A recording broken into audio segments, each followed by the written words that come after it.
মাদারীপুর বাংলাদেশের মধ্যাঞ্চলে অবস্থিত একটি জেলা, বরিশাল বিভাগের অন্তর্গত।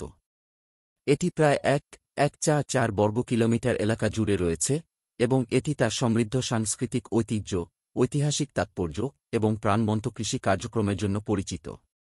জেলাটি মাদারীপুর সদর, কালকিনি, শিবচর এবং রাজৈর সহ কয়েকটি প্রশাসনিক উপজেলা বা উপজেলায় বিভক্ত।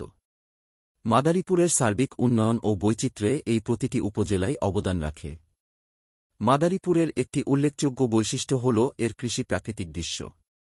উর্বর মাটি এবং অনুকূল জলবায়ু এটিকে ধান চাষের জন্য একটি আদর্শ অঞ্চলে পরিণত করেছে, যা সংখ্যাগরিষ্ঠ জনগোষ্ঠীর জন্য একটি প্রাথমিক পেশা।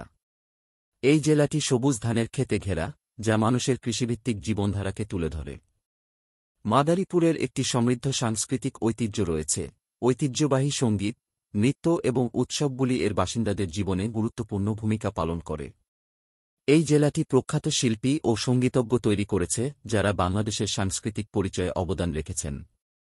ঐতিহ্যবাহী নৌকা রেস, স্থানীয়ভাবে নৌকা বাইচ নামে পরিচিত, জনপ্রিয় ইভেন্ট যা স্থানীয় এবং পর্যটকদের একইভাবে আকর্ষণ করে। ঐতিহাসিকভাবে মাদারীপুর ১৯৭১ সালে বাংলাদেশের মুক্তিযুদ্ধের সময় উল্লেখযোগ্য ঘটনা প্রত্যক্ষ করেছে। জেলাটি স্বাধীনতা সংগ্রামে একটি গুরুত্বপূর্ণ ভূমিকা পালন করেছিল এবং এখানে মুক্তিযোদ্ধাদের আত্মত্যাগের স্মরণে স্মৃতিস্তম্ভ রয়েছে। জেলাটি নদী এবং জলাশয়ের নেটওয়ার্ক দ্বারাও চিহ্নিত, যা প্রাকৃতিক দৃশ্যের সামগ্রিক সৌন্দর্যে অবদান রাখে। আড়িয়াল খাঁ নদী, চন্দনা নদী এবং পদ্মা নদী মাদারীপুরের মধ্য দিয়ে বা তার পাশে প্রবাহিত কয়েকটি প্রধান জলপথ।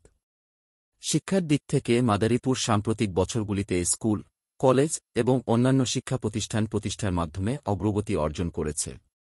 শিক্ষার উপর ফোকাস জনগণের বৌদ্ধিক ও সামাজিক উন্নয়নে সম্প্রদায়ের প্রতিশ্রুতি প্রতিফলিত করে। সংক্ষেপে, মাদারীপুর জেলা কৃষি, সংস্কৃতি এবং ইতিহাসের সুসংগত মিশ্রণের একটি প্রমাণ হিসাবে দাঁড়িয়েছে। এর মনোরম প্রাকৃতিক দৃশ্য, সাংস্কৃতিক প্রাণবন্ততা এবং ঐতিহাসিক তাৎপর্য সহ মাদারীপুর বাংলাদেশের বৈচিত্র্যময় ট্যাপেস্ট্রিতে অবদান রেখে চলেছে।